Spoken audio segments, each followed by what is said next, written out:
Bonsoir à tous et bienvenue dans ce point de l'actualité. Le gouvernement a lancé le programme Palmier Ivoire à Yamoussoukro.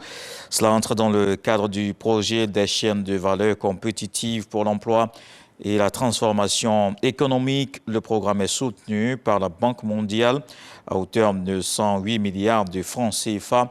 L'intervention vise à booster la production de palmiers à huile avec des acteurs bien formés. Ils sont au total 1594 jeunes qui ont été formés. À la cérémonie de lancement, ils ont été invités par le ministre Mamadou Touré à saisir cette opportunité d'insertion. Une autre initiative du gouvernement, cette fois en lien avec l'UNICEF, le programme de coopération 2026-2030, officiellement lancé. Cette activité marque le début du processus d'identification des priorités en fonction du plan national de développement. Jean-Luc Bangbo. Un nouveau cycle du programme de coopération entre le gouvernement ivoirien et l'UNICEF, le Fonds des Nations Unies pour l'enfance, pour la période 2026-2030. Avec le lancement de ce programme, les différentes parties prenantes s'attelleront à analyser les privations et vulnérabilités liées aux droits des enfants. Nous souhaitons que 2026 à 2030 soit l'occasion de faire toutes les accélérations nécessaires pour qu'on puisse atteindre les objectifs du développement durable. C'est quelque chose qui est possible. Je pense à l'approche communautaire qui est développée dans tous les domaines. Dans le domaine de la santé, mais également dans le domaine de la protection, dans le domaine de la nutrition. Ce sont des stratégies qui marchent. Ce nouveau programme représente une phase importante dans la préparation du prochain plan national de développement et du nouveau cadre de coopération des Nations Unies pour le développement durable 2026-2030. Madame le ministre de l'Économie, du Plan et du Développement tient à l'alignement sur les priorités nationales.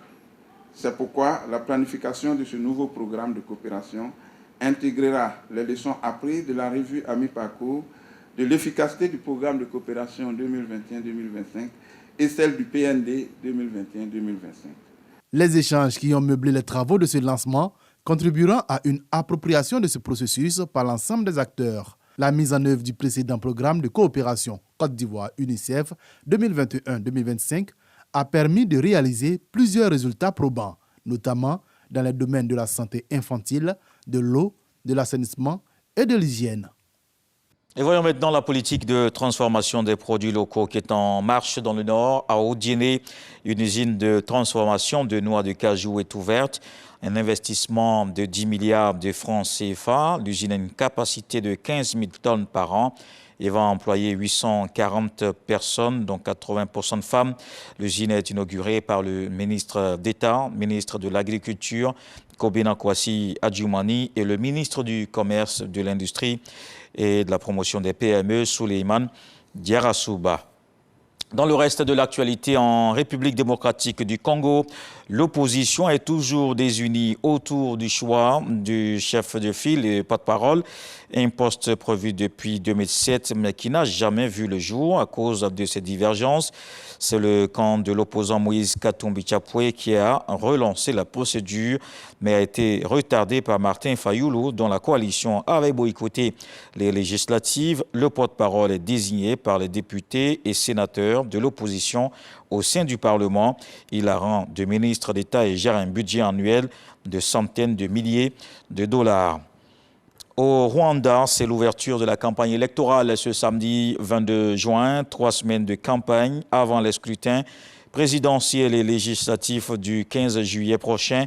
Le chef de l'État, Paul Kagame, au pouvoir depuis 24 ans, est candidat à sa réélection pour un 4e mandat. Des meetings prévus presque tous les jours pendant toute la période électorale pour le parti présidentiel, le Front patriotique rwandais.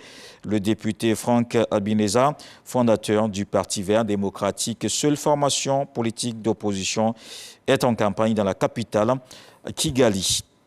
C'est un retour après 6 ans de pause. L'émission Génie en herbe est de retour sur RTI1. La compétition démarre ce dimanche 30 juin. Dans la page culture, nous recevons la chef de projet Marie-Claude Assamoah. Je vous donne rendez-vous donc à 20 h.